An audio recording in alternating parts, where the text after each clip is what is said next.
अस्सलामुअलैकुम, welcome to face. मैं हूँ Farah Hashmi. Thank you so much for joining us. आज के शो में हम बात करेंगे आखिर क्यों सियासी जमातों को नए सूबों का मंसूबा कबूल नहीं है।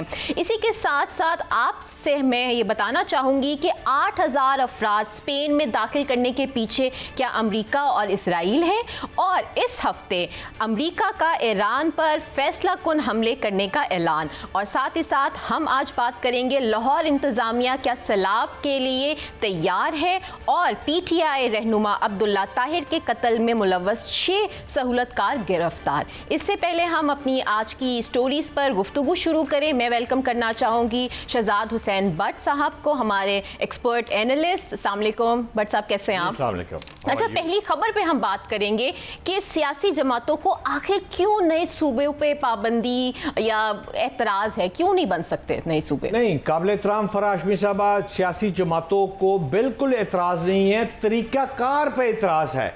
जिस तरह आप देखें ना, 2 रोज़ कबल भी हमने जो बात की थी मोहसिन नकवी साहब के हवाले से कि उन्होंने फरमाया था फिर काकरोच आ जाएंगे, लंबी कहानी सारी प्रोग्राम में कल के कर चुका हूँ। आज की डेवलपमेंट क्या है? सबसे बड़ी डेवलपमेंट इस वक्त ये है कि जब हम इस वक्त लाइव प्रोग्राम में जा रहे हैं, इससे 1 घंटा पहले एक बहुत बड़ा कट हुआ है, और वो कट हुआ है रायविंड में होने वाले कट में prime minister of Pakistan Mian Muhammad Shehbaz Sharif, Nawaz Sharif, CM Punjab Maryam Nawaz साहिबा, ये तमाम अफराद बशमूल इसहाक डार साहब के, ये तमाम अफराद रायविंड में इकट्ठे हुए हैं और तफसीली तबादला ख्याल किया गया, जिसमें डिस्कशन हुई है मोहसिन नकवी साहब के बारे में, तेज़ी से बदलती हुई सियासी सूरत हाल के बारे में, सूबों के हवाले से। इस मौके पर मैं आपको एक ब्रेकिंग देता हूँ। इस जो मीटिंग थी, उस मीटिंग में मियां मोहम्मद नवाज शरीफ साहब ने एक फ़िक्रा कहा कि ये जो कंपैरिजन आजकल बहुत ज़्यादा चल रहा है कि सूबे बनने चाहिए, और आर्गूमेंट आया है कि जनाब ब्राज़ील में 20 करोड़ आबादी है और उनके 36 सूबे हैं, मैक्सिको की जो आबादी है 13 करोड़ और उनके 31 सूबे हैं। तो ये क्या चीज़ें चल रही हैं, जिस पर एक सरकारी अफसर भी वहाँ मौजूद थे, उन्होंने बड़े दिलचस्प फिक्रे कोट किए और पढ़ के सुनाए। इत्तेफाक ये है कि ये वो पेपर है जो उस मीटिंग में पढ़ा गया है, वो व्हाट्सएप किसी दोस्त ने मेहरबान ने मुझे भी दिया है, मैं भी आपको पढ़ के सुना देता हूँ कि इसका कंपैरिजन हुआ क्या है उस वक्त मीटिंग में। इस मीटिंग में जो बात आई है वो ये आई है कि ये बात बिल्कुल गलत है। उस मौके पर उस सरकारी अफसर ने जो एग्जाम्पल कोट की, उन्होंने कहा कि जी सूबों वाली बात जो ठीक है, लेकिन मिसाल है कि छोटे सूबे होंगे, आबादी के तनासब से होंगे तो फिर बात चलेगी। उन्होंने एग्जाम्पल कोट की, चीन की मिसाल दी। उन्होंने इस मौके पर कहा कि तकरीबन 12 करोड़ 70 लाख गवांगडोंग की आबादी है। इस मौके पर उन्होंने शैंडोंग का नाम लिया, जो चाइना का एक और सूबा, आबादी 10 करोड़ 10 लाख, बनियान की तकरीबन 9 करोड़ 90 लाख, जियांगशो की तकरीबन 8 करोड़ 50 लाख, सिचुआन की तकरीबन 8 करोड़ 40 लाख के करीब आबादी बताई।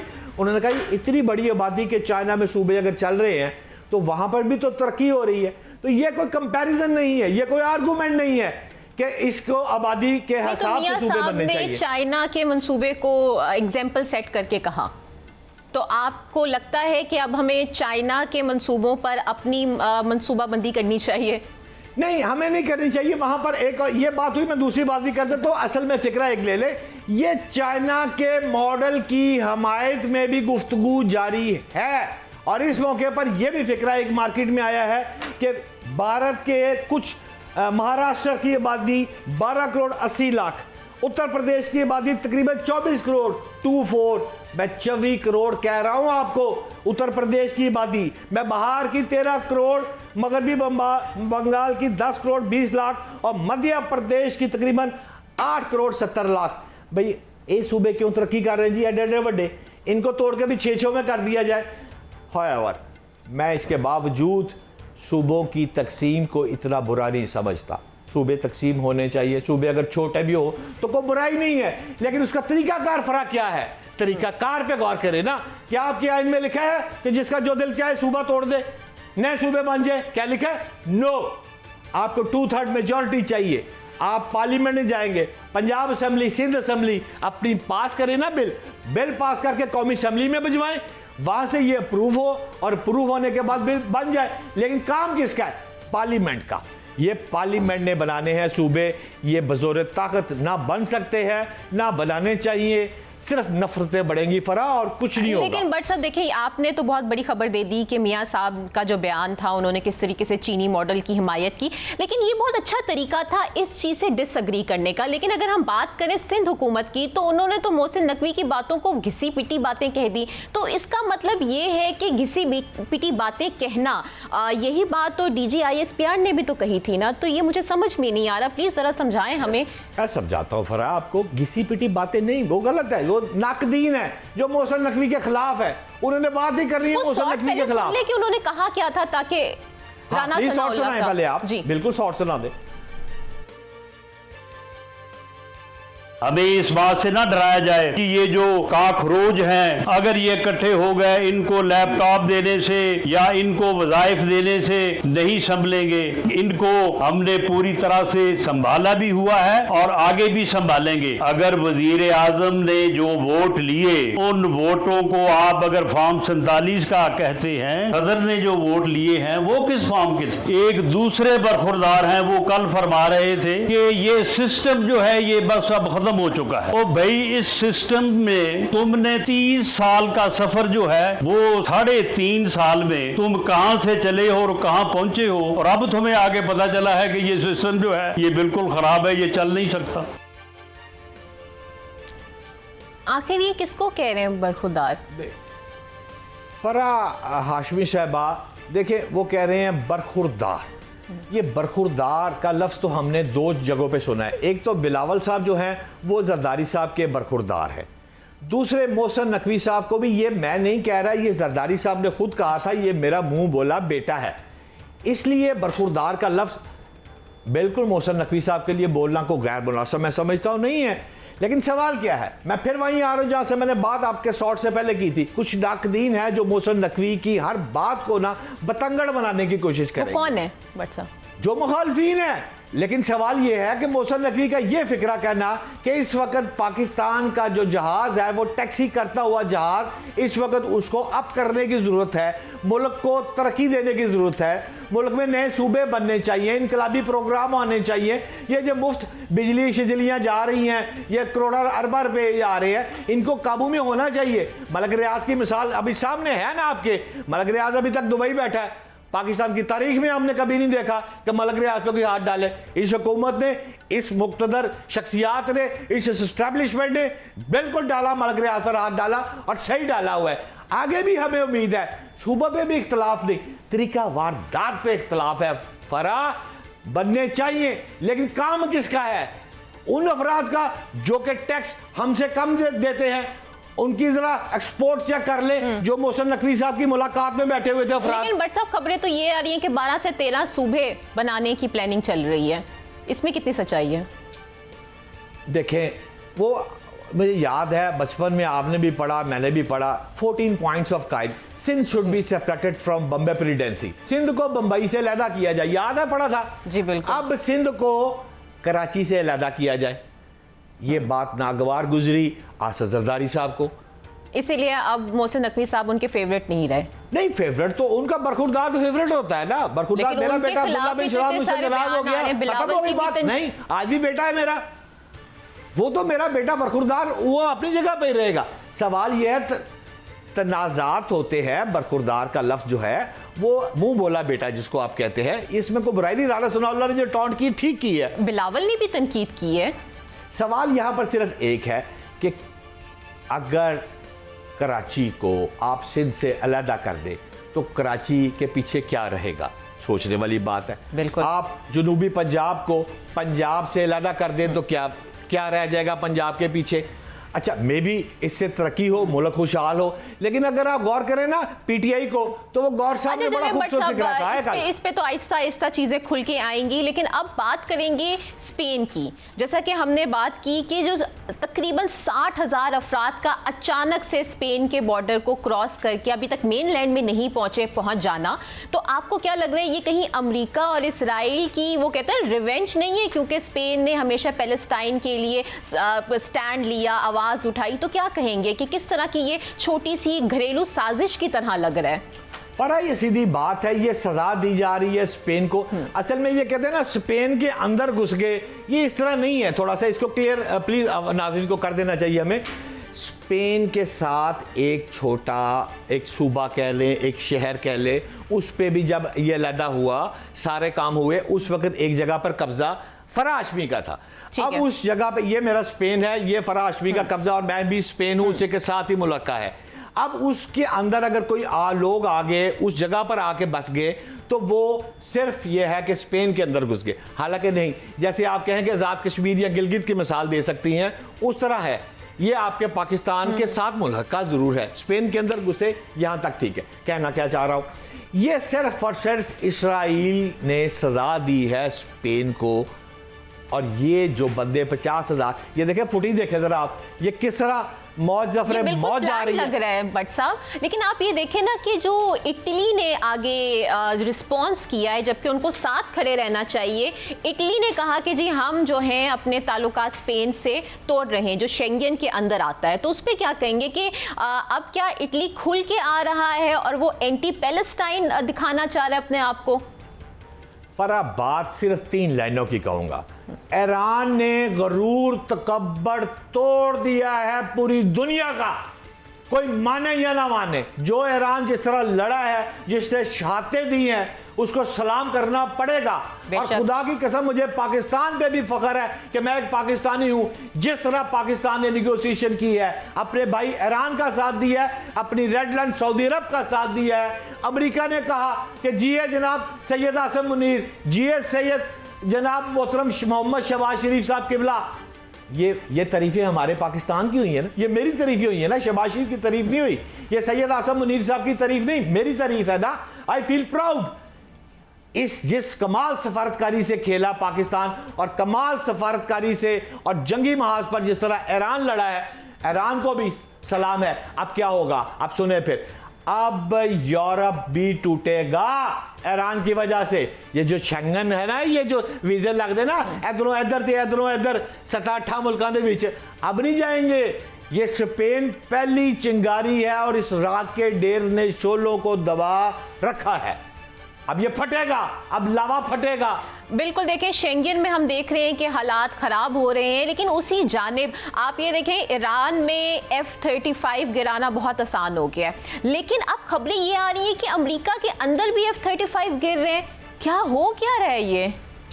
देखें फरा, F-35 का गिरना ये मुसद्दका है। अच्छा, ये इंटरनेशनल मीडिया भी कह रहा, अमेरिका ना मने है ना उसने ना मानेगा, ये तो सिंपल है, मानेगा भी नहीं वो। हाँ। लेकिन ये मुसद्दका मैं आपको कह रहा हूँ, ये सच है।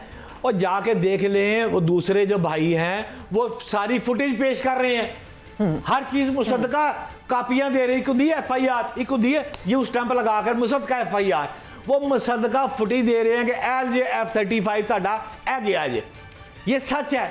अच्छा, अमेरिका कहता नहीं जी नहीं, ऐसी कोई बात नहीं। अच्छा, भारत कह रहा है हमने उसके राफेल वो गिरा दिए, और नहीं साडा कोई कह रहे नहीं डिगे, मानता है नहीं। अमेरिका का ट्रंप कह रहा है कि जनाब भारत का बेड़ा गर्क कर दिया, भारत के कभी 7, 8, 9, 10 त्यारे, हम तो फिर भी 6-7 के कहते हैं चल यार मोदी साहब कहीं गुस्सा ना खा जाए, आगे काकरोच बड़े उनको चिमट गए हैं और चिमट जाएंगे, माफ कर दो। लेकिन सवाल सिर्फ ये है, ये जो टेक्नोलॉजी है ना, ये मुनासिब तो नहीं वैसे मुझे कहना, मुझे लग रहा है गैर मुसद्दका मुबैना तौर पर इसके पीछे चाइना और रशिया यूं खड़ा है। अच्छा चलिए, एक शार्प क्वेश्चन, अब आप जंग को कहाँ देख रहे हैं? क्या अमेरिका फिर कोई हमले प्लान कर रहा है या अब वो थोड़ा सा ठंडा हो गया? फरा बात यह है, जंग फैलनी नहीं है, जंग फैल चुकी है। इस वक्त जंग जो है वो कहते हैं तिबले जंग बच गया भाई, नकारा बच गया भाई। अब ये यूरोप की तरफ जाएगी, खुदा ना खास्ता ये तीसरी आलमी जंग बन सकती है। क्योंकि जिस तरह ट्रंप जो चाह रहे हैं कि जनाब इसको गिरा दो, इसको भगा दो, इसको कहे मुझसे माफ़ी मांग ले, अल्लाह की कसम प्लीज़ मुझसे माफ़ी मांग लो, उन्हें नहीं मांगनी उसने माफ़ी। वो मर जाएंगे, वो शहादत लेना कबूल कर लेंगे, इस तरह नहीं होगा। और ये जिस तरह चल रहा है, ये आग पूरी दुनिया में फैलेगी और इसका रिस्पॉन्सिबल इसराइल और भारतीय मोदी होगा। जो साची हैं वो बेनकाब होंगे आने वाले दिनों में, आप देखेंगी। बट साहब, लेकिन अब बताएं, अब खतरा ये कि सिविल इंफ्रास्ट्रक्चर पे भी हमले की प्लानिंग हो रही है, तो अगर ये शुरू हो गया तो मिडल ईस्ट में क्या हालात होने वाले, इससे और ख़राब होंगे? फरा आप ठीक कह रही हैं। मुझे जो लग रहा है कि आने वाले 72 घंटे जो है वो मुझे अल्लाह माफ़ करे मुझे बहुत ख़तरनाक लग रहे हैं। आप फील करेंगी कि अगले 72 घंटे में ये आग बिल्कुल कहते आग भड़क गई। अच्छा। ये आग अब भड़क जाएगी है, लेकिन मेरी कोशिश है, मेरी ख्वाहिश है कि पाकिस्तान इसमें अपना किरदार जिस तरह अदा कर रहा है, अल्लाह पाक उसको सिर्फ दुआ कर सकता हूँ कामयाब करे, क्योंकि मेरे पास इंफॉर्मेशन है, मैं आपके प्रोग्राम में ये डिस्कस नहीं करना चाहता। जिस तरह पाकिस्तान एफर्ट्स कर रहा है, जिस तरह मेरी आर्मी सैयद आसिम मुनीर साहब, उनकी पूरी टीम, शहबाज शरीफ साहब, उनकी पूरी टीम, कोई इसाकदार जा रहा है उधर, जनाब वज़ीर दाखिला मोहसिन नकवी साहब ईरान। देखिए ना, ये एक शतरंज की बिसात बिछी हुई है जो कि फील्ड मार्शल आसिम मुनीर साहब ने बिछाई हुई है, बड़े टेक्निकल तौर पर बिछाई हुई है। शहबाज शरीफ साहब जहां मूव करते हैं ये घोड़ा ढाई चाल, 1-2-2.5 इसाकदार, वजीर दाखिला मोमन फरा, ईरान, मोहसिन नकवी, ये सारी चीजें नथी हैं। Absolutely absolutely. यही इसी वक्त हमें एक छोटे से ब्रेक पे जाना पड़ा है। आपसे मुलाकात होगी इस ब्रेक के बाद।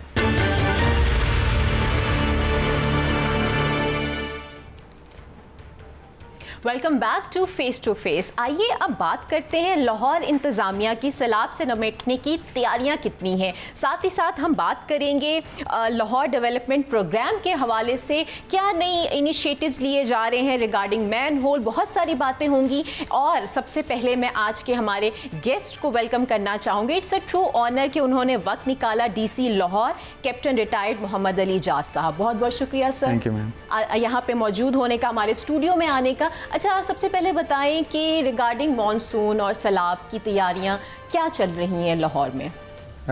जब मॉनसून आता है तो इसमें 2 एलिमेंट इम्पॉर्टेंट होते हैं। एक होती है रिवराइन फ्लडिंग, जिसका यहाँ हमारे जो रिवर रावी है उसका एक थ्रेट होता है, और एक अर्बन फ्लडिंग।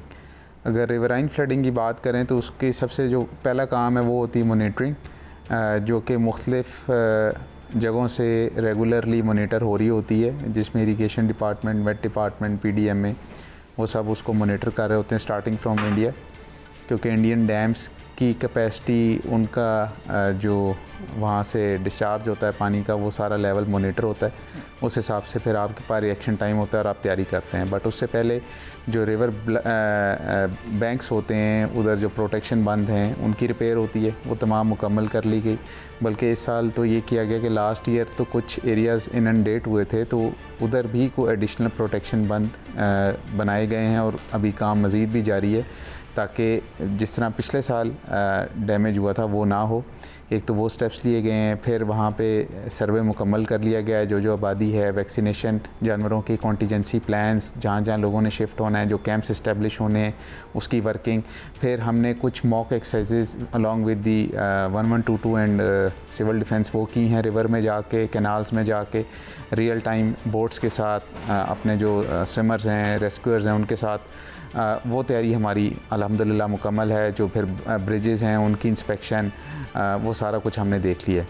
इसके बाद अगर आ जाएँ अर्बन फ्लडिंग की, तो क्योंकि वो एक ऐसा फिनोमेना है जिसको हम हर स्पेल में फेस भी करते हैं, तो उसमें ये है कि वासा के all over the city 24 camps भी इस्टेब्लिश्ड हैं, 18 अंडरग्राउंड स्टोरेज टैंक्स बने, जिसकी वजह से आपने देखा होगा कि अब जो पॉन्डिंग होती थी, जिसको क्लियर होने में 2 से 3 दिन लगते थे, या फ़र्ज़ करें 8-8 घंटे लगते थे, अब 2 से 3 घंटों में बारिश रुकने के बाद वो पॉइंट्स क्लियर हो जाते हैं, चाहे 1 फुट की पॉन्डिंग हो या 12 इंच की, या जितनी भी। और इसके अलावा जो है आपका जितने भी डिपार्टमेंट्स हैं उनकी आपस में लाइजॉन, वेस्ट मैनेजमेंट, क्योंकि ग्रेटिंग्स ब्लॉक हो जाती हैं, तो उसमें उनकी ड्यूटियाँ, उनकी डिप्लॉयमेंट वो हम इंश्योर कर रहे हैं। फिर हमने अपना एक कंट्रोल रूम बनाया हुआ है, जहाँ से हम कांस्टेंट मॉनिटरिंग कर रहे हैं। तमाम डिपार्टमेंट्स के रेप उसमें हमने डाले हुए हैं। और इसके अलावा जितने भी हमारे ऑफिसर्स हैं या जितने भी लोग हैं, वो ड्यूरिंग रेन वो अवेलेबल रहते हैं फील्ड में, और कॉन्स्टेंटली मॉनिटर कर रहे होते हैं तमाम जगहों को। और इसके अलावा वासा में एक state of the art control room बना हुआ है, जो कि लाइव मॉनिटरिंग करता है आपके तमाम ट्यूबवेल्स की, तमाम अंडरपासेस की। और अगर उनको भाई कतकलामे की माजरत चाहता हूँ, यहाँ तक तो हम आपकी बात से एग्री हैं कि पानी आता है, बारिश होती है, और उसके बाद पानी फिर आप उसको ख़त्म भी करते हैं, सड़कें साफ़ भी होती है। लेकिन मैं आपसे ये जानना चाहता हूँ कि मज़ीद हुकूमत पंजाब और आप क्या ऐसे इक़दाम कर रहे हैं, और आपको सबसे कमज़ोर और बड़ा पहलू क्या लग रहा है कि मज़ीद क्या एफर्ट हो सकती है जिससे मज़ीद तेज़ी से पानी आउट हो सके? मैं आपको बताता हूँ। जो सबसे ज़्यादा प्रॉब्लम आता था वो ये था कि लो लाइंग एरियाज़ में पानी खड़ा हो जाता था, तो ग्रेविटी से पानी ने वहीं जाना होता है। जैसे लक्ष्मी एक बड़ी मशहूर जगह है लाहौर में कि भी वहाँ पानी बहुत आ जाता है, या गुलबर्ग में कुछ एरियाज़ में, तो वहाँ फिर हल ये निकाला गया कि अंडरग्राउंड स्टोरेज टैंक्स उनका एडिशन किया गया, क्योंकि पंपिंग जितनी मर्ज़ी कर लें it takes a lot of time. तो जब वो इस्टेब्लिश किए गए तो अब उसकी वजह से ड्रेनेज फ़ौरन हो जाता है। फिर उन जो अंडरग्राउंड स्टोरेज टैंक्स हैं उनके पानी के फिर मुख्तलिफ फ़ायदे हैं, जैसे कि आप उससे वाटर लेवल रिचार्ज कर लेते हैं या उसको डिफरेंट पर्पसेस के लिए यूज़ कर लेते हैं। तो वो एक स्टेप है जिसकी वजह से जो है वो आपकी तेज़ी से जो है वो ड्रेनेज वो बेहतर हो गई है। फिर उसके बाद इक्विपमेंट लेटेस्ट ऐड किया गया है, मज़ीद जो हैं वो वाटर पम्प्स ऐड किए गए हैं, ठीक है, जनरेटर सेट्स ऐड किए गए हैं, मैन पावर इम्प्रूव की गई है, वो बेहतर किया गया है। इसके अलावा मॉनिटरिंग के लिए जैसा कि मैंने बताया कि वासा को जदीद लाइंस पे उस्तवार किया गया है, और वहाँ पे उनके जो कंट्रोल रूम्स हैं वो लाइव ना सिर्फ मॉनिटरिंग करते हैं बल्कि they have the control to monitor any tubewell in Lahore. वहाँ पे अगर बैठे बैठे उनको लगे कि भाई एक जगह पे वहाँ पे पानी खड़ा हो रहा है और वहाँ पे ज़रूरत है पंपिंग स्टेशन को फंक्शनल करने की, तो बजाय इसके कि वो किसी बंदे को वहाँ भेजें, वो वहीं से कंट्रोल रूम से उसको मॉनिटर भी कर लेते हैं और उसको ऑपरेट भी कर लेते हैं। कैप्टन साहब, आप मरियम नवाज़ साहिबा के साथ भी आपने पहले वर्क किया है इस पोस्ट से कबल, कैसा तजर्बा वो रहा, अब कैसा तजर्बा है? दुकानें गिर रही हैं, आवाम थोड़े से परेशान है। ये जो दुकानें गिराई जा रही हैं, शाह आलम चौक है या भाटी चौक है, तो ताजर जो है वो बहुत इस हुकूमत से कुछ नाला है, ये क्या पॉलिसी है, ज़रा इसको एलेबोरेट करेंगे? जहाँ तक काम करने की बात है तो बिल्कुल मेरा एक्सपीरियंस रहा मैडम के साथ, और आप सब खुद इस चीज़ के गवाह हैं कि जो गवर्नेंस का मॉडल इस वक्त चल रहा है, या जो इनिशिएटिव्स अब ऐड हुए हैं, या जो प्रोग्राम्स लॉन्च हुए हैं वो कितने इफ़ेक्टिव रहे लोगों के लिहाज से, और उसकी कितनी जो है ऑन ग्राउंड जो उसकी इफ़ेक्टिवनेस नज़र आई। मुख्तलिफ़ प्रोग्राम्स हैं, जैसे आप कह लें सुथरा पंजाब हो गया, किसानों के प्रोग्राम हैं, इसके अलावा एजुकेशन के इनिशिएटिव्स हैं, इसके अलावा जो सोशल वेलफेयर के लोगों के वेलफेयर के प्रोजेक्ट्स हैं, मतलब हेल्थ के प्रोजेक्ट्स हैं, डिफरेंट उनके हॉस्पिटल्स ऐड हुए हैं, डिफरेंट एजुकेशनल इंस्टीट्यूशंस ऐड हुए हैं। तो इस तरह के जितने भी इनिशिएटिव्स हैं वो काफ़ी सक्सेसफुल रहे, और उनको पजीराई मिली ना सिर्फ पाकिस्तान में बल्कि इंटरनेशनल लेवल पे भी।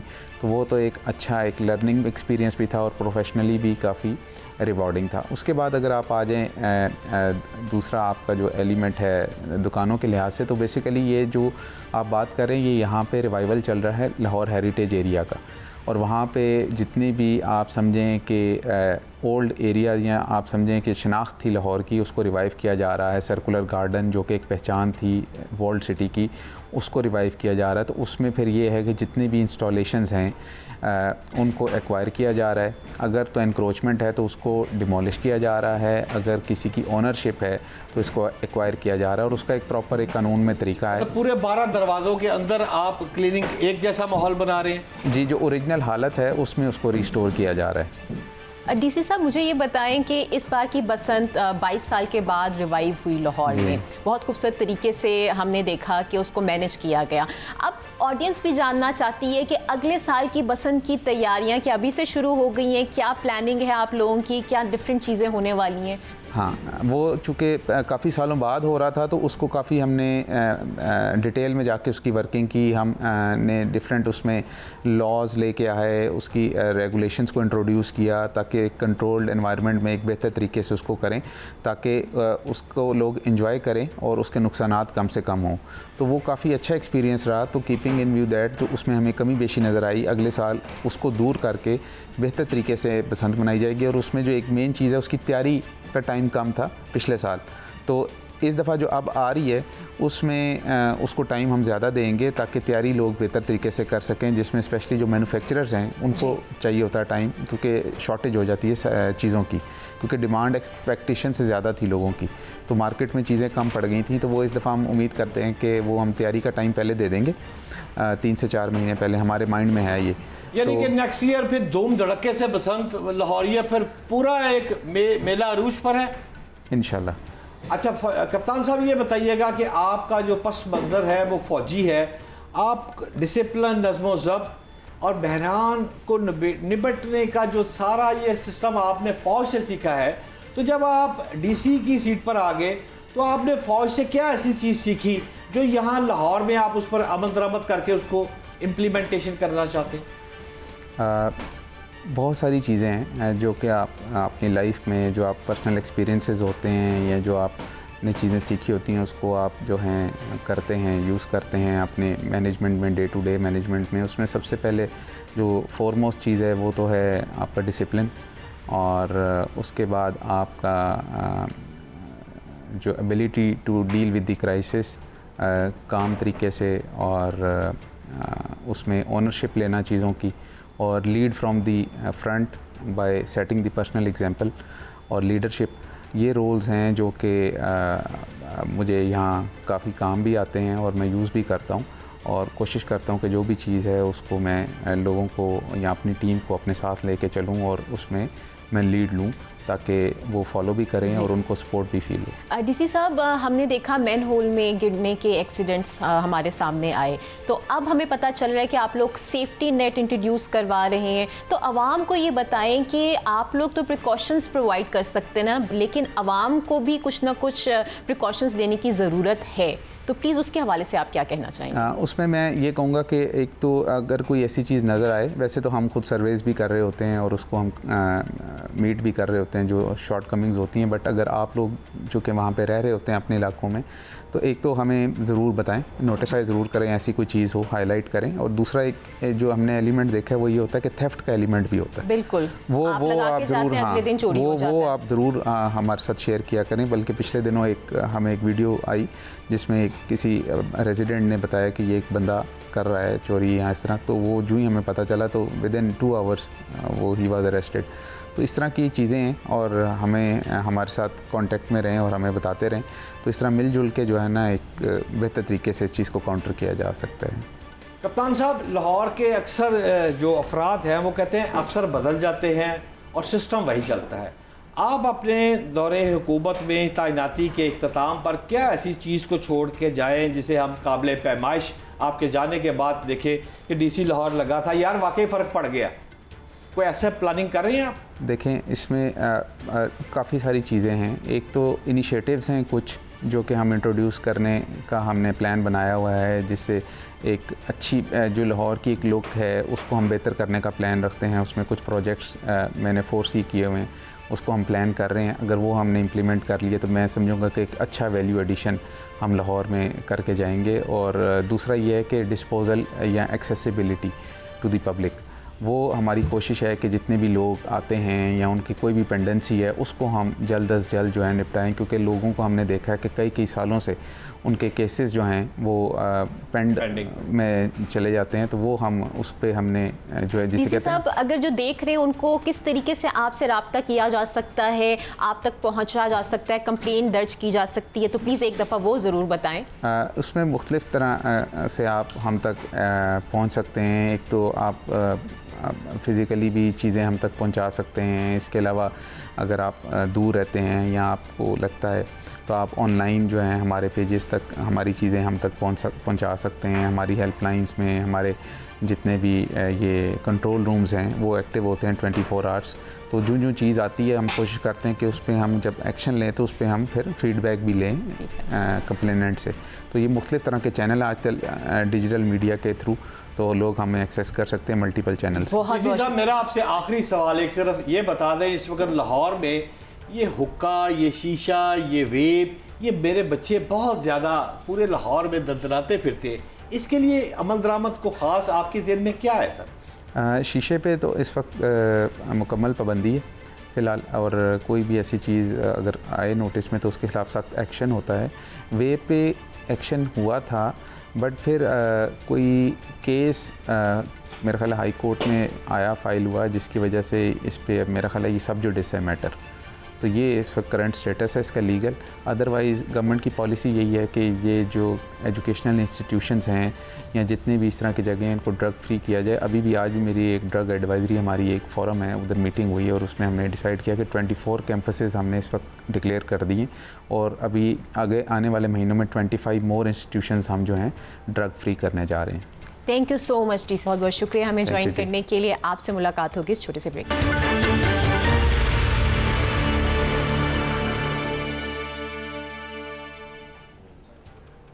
Welcome back to face. कल हमने बात की लाहौर गालिब मार्केट में फायरिंग से जाँ बहक होने वाले पीटीआई रहनुमा अब्दुल्ला ताहिर के कत्ल केस की। फर्दर इन्वेस्टिगेशन सामने आई है, आइए जानते हैं भट्ट साहब से। जी भट्ट साहब, अब पता ये चला है कि 6 मुल्ज़िमान को गिरफ्तार किया गया है, तो क्या ये कहानी क्या बनी है अभी तक?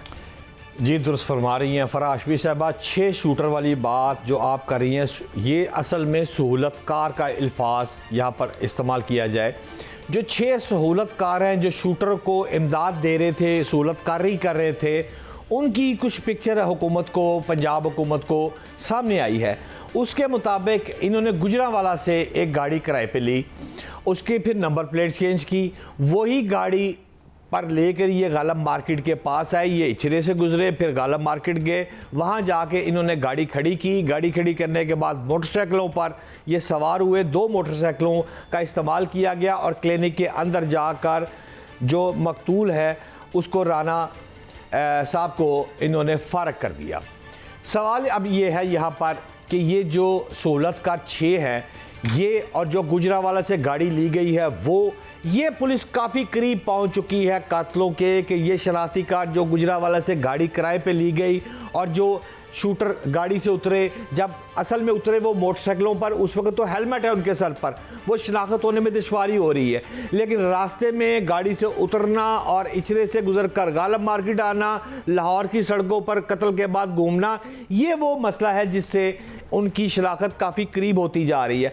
अब अगर आप मुझे इजाज़त दें तो मैं आपको सारा वाक़या सम अप करके 1.5 मिनट में सुना देता हूँ कहानी क्या है।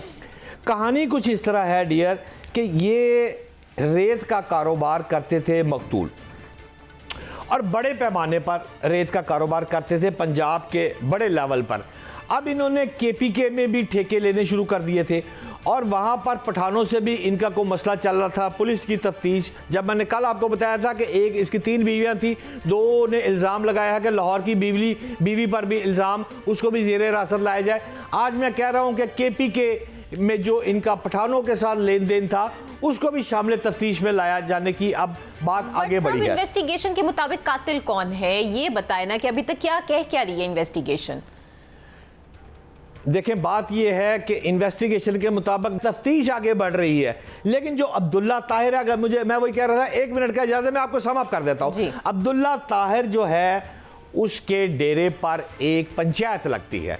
वो जो पंचायत लगती है उसमें 9 करोड़ रुपए का मसला चल रहा है। किससे चल रहा है? सऊदी अरब में एक शख्स मकीम है। ये तफ्तीश का दूसरा पहलू बता रहा हूं मैं आपको। अब्दुल्ला ताहिर इनवाइट करता है कि 9 करोड़ पे जिस शख्स से उसकी दोस्ती चल रही है उसका नाम है अमजद राना। अमजद राना सऊदी अरब में मकीम है। यहाँ पर उसका भाई राना जाहिद है। इस वक्त राना जाहिद और राना अमजद का एक कज़न जो है पुलिस ने रात चुक लिया। ओहो, उसको भी ज़ेरे हिरासत है। क्यों ज़ेरे हिरासत किया है? तफ्तीश का पहलू इस जानिब क्यों गया है उसकी वजह सुन ले। 9 करोड़ रुपए का मसला चल रहा था। सऊदी अरब में बंदा वो भी रेत का काम करता है। रफड़ पै गया, पंचायत लग गई। पंचायत में उन्होंने इनवाइट किया कि आके सुलह कर ले। उस मौके पर ये जो मकतूल है हमारा अब्दुल्ला ताहिर, जो टिकट होल्डर है पीटीआई का, चंद वोटों से आ रहा था, ये उस मौके पर नहीं आया। अच्छा, जब ये अपने डेरे पर नहीं आया तो सऊदी अरब वाला बंदा राना अमजद और दीगर हुकाम आगे, वहाँ तलखी होती है 9 करोड़ पे, फायरिंग शुरू हो जाती है। जब फायरिंग शुरू होती है तो 2 अफराद जाँ बहक हो जाते हैं सऊदी अरब वाले बंदे के, राना अमजद के। एक शख्स कत्ल हो जाता है मकतूल इसका, पीटीआई वाले अब्दुल्ला ताहिर का। एक इधर से इंतकाल कर गया, 2 उधर से इंतकाल कर गए। अब दोनों अफराद से FIR हो जाती है। अब जब FIR होती हैं तो ये फौरी तौर पर जो सऊदी अरब से आया हुआ है 9 करोड़ रुपया लेने, राना अमजद, ये सियालकोट एयरपोर्ट से वापस सऊदी अरब की तरफ जाना की कोशिश करता है। एयरपोर्ट पर पुलिस आके इसको पकड़ लेती है। जब एयरपोर्ट पर पकड़ लेती है ये बिहाइंड द बार हो जाता है। जब ये जेल जाता है, हिरासत भी आ जाता है, तो ये घबरा जाता है। ये कहता है भाईजान मैं 9 करोड़ रुपया छड़िया, ठीक हो गया, मेरे 2 बंदे मरे मैं छड़े, तो एक बंदा मरिया वो भी माफी मांगना, राजीनामा करे। सुलह हो गई फराह हाशमी साहबा, सुलह हो गई। दिखावे की सुलह होगी ना? दिखावे की नहीं, लिख पढ़ के सुलह हुई। दिखावे की क्यों? अदालतों में पेश हुई, थानों में पेश हुई, मसला गया मुक। अब ये चला गया वापस सऊदी अरब। 9 करोड़ रुपया खत्म, 2 में कत्ल भी खत्म, इसका कत्ल भी खत्म, राना अमजद चला गया वहां। ठीक है। अब उसके कजन को गिरफ्तार किया है। किसके? राना अमजद के, जो राना जाहिद का भाई है, उसके कजन को उठाकर पकड़ा है। उसको कह रहे हैं कि भाईजान सऊदी अरब से जिसने पैसे दिए थे शूटरों को, उसने आकर पीटीआई के टिकट होल्डर को मारा है। दोस्तों केड़े नहीं हो? अच्छा, ये नहीं कि आप राना अमजद को, मैं नहीं कह रहा, मैं तो जो मिनोअन तफ्तीश हो रही है पुलिस की, मैं तो आपको वो बेनकाब कर देता हूँ। खाकसार का इतना काम है। अच्छा भट्ट साहब, मुझे ये बताएं, आपकी बातों से मुझे लग रहा है कि बंदा तो अरबोपति लग रहा है। अरबोपति बंदे को परवाना इतना आसान है पाकिस्तान में? फरा देखें, आप मुझे लगता है अंतर करवाने का पूरा इंतज़ाम करके आई हैं, और आप के होते हुए मुझे किसी दुश्मन की ज़रूरत नहीं है। अर्ज़ ये है किबला, वो वाकई अरबपति था, वो करोड़पति था, और इतना अमीर था कि उसकी 3 बीवियां थी। पाकिस्तान में वो बंदा कितना अमीर आदमी होगा जो 3 बीवियों को अफोर्ड करता है? 2 रह रही है उकाड़े में, 1 रह रही है लाहौर में। अच्छा, यही तो सॉफ्ट टारगेट है। हाँ। अंदर से जब तक कोई बंदा नहीं मिलता तब तक काम नहीं होता। ये पुलिस तफ्तीश कर रही है कि बीवियों ने मरवाया। अभी तीसरी बीवी का तो पता है, लेकिन सिर्फ तीसरी बीवी पे क्यों शक किया जा रहा है? पहली और दूसरी को क्यों छोड़ा जा रहा है? नहीं, वो इस वक्त उकाड़े से जब लाहौर आ गए, लाहौर से इस बीवी से पास से निकले। अमूमन आम तौर पर उनके पास असला होता था, वो वेपन साथ लेके कैरी करता था बंदा। लेकिन इस मौके पर जब वो सिर्फ डॉक्टर के पास गया तो अपने ड्राइवर को लेके चला गया। उस वक्त वेपन कैरी नहीं किए। क्या ये भी इतला किसी को मुखालफिन को दी जा सकती है कि इस वक्त ये कोई अंदर का बंदा हो सकता है ना जो ये वेपन कह दे कि जनाब इसके पास असला नहीं है, फड़का दो? ये को अंदर का बंदा भी हो सकता है। इस पर भी तफ्तीश हो रही है। लेकिन एक बहुत दिलचस्प बात है इसमें, ये जिस जगह रहते थे ना अब्दुल्ला ताहिर साहब, ये इसको कहते हैं उकाड़े का एक गांव है 32-2L। अच्छा, 32-2L के साथ चंद किलोमीटर के साथ आगे जाए ना तो 42-2L आ जाता है। अब चंद किलोमीटर ये जो रास्ता है ना, ये 32-2L जो गांव का है, और 42 यहाँ था अब्दुल्ला ताहिर, और 42 में था जो सऊदी अरब वाला बंदा, मैं आपको बार बार कह रहा हूँ, राना अमजद, वो रहते थे। आपस में दोस्त भी थे। मकतूल जो है ये पीटीआई का जो उकाड़े वाला बंदा है, ये सऊदी अरब में जाके उसके पास कई दिन मकीम रहता था। लेकिन 9 करोड़ पर आके जब तनाज़ा शुरू हुआ तो उसके बाद ताल्लुकात बिल्कुल ख़त्म हो गए। बट साहब, आपने ये कहानी तो हमें सुना दी, लेकिन अवाम के अंदर ये खौफ पैदा हो गया है कि जिस तरीके से टारगेट किलिंग लाहौर में बढ़ती जा रही है, कहीं कराची वाला हाल ना हो जाए। फराह हाशमी साहब, कराची वाला हाल क्यों ना हो? मतलब हुकूमत पंजाब को ये नहीं पता कि वो सिर्फ कागजों में प्रसली जारी कर रही है कि जनाब जिसके पास लाइसेंस नहीं है वो असला वेपन जमा कराएगा? ये खबरें नहीं चलती रही आज तक? किसके घर रेट हुई है?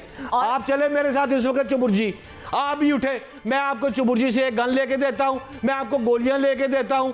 लाहौर में मैं आपको 3 मकाम पे लेके जाऊंगा। इतना आसान कर दी है? बिल्कुल आसान है। आप चले मेरे साथ, 3 जगहों पे मैं लेके जाता हूँ। वेपन बिक रहे हैं। लेके जाएंगे तो किसी भी थोड़े से पैसे दे करके आप यारों को इंतहाई आसान है 12 पावर से मंगाना। मैं कहता हूँ लाहौर में ये असला है। जिन अफराद के पास असला है, हुकूमत पंजाब से दरखास्त है, खुदारा ये CTD से नहीं काम होना, ये पुलिस से काम नहीं होना, ये शूटर आप नहीं पकड़ सकते। सिर्फ एक हल है, लाहौर को वेपन से पाक किया जाए। अज़राए करम, नजर करम।